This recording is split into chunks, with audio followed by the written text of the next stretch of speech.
জীবন শব্দটা খুবই সাধারণ, মাত্র 3টা অক্ষর নিয়ে এই শব্দটা গঠিত, কিন্তু এইটার গুরুত্ব, এইটার সময় অনেক বড়। জীবনের কোনো ওয়েট হয় না, এটা মেপে দেখা যায় না যে কারটা কত কেজি।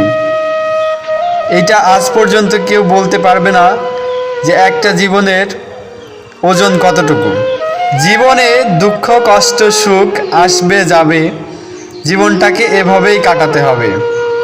অন্ধকার ছাড়া যেমন আলোর কোনো মূল্য নেই, তেমনি দুঃখ না থাকলে সুখের যে অনুভূতিটা সেটা বোঝা যায় না।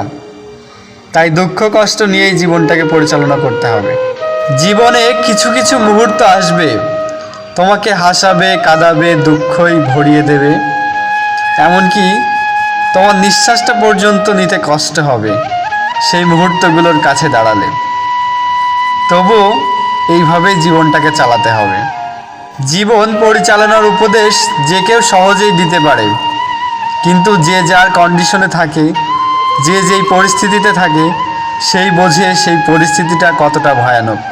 তবে যাই হোক, হার মানলে চলবে না, এভাবেই জীবনটাকে সুন্দর করে সাজিয়ে নিতে হবে, নিজের মতো করে নিয়ে চলতে হবে।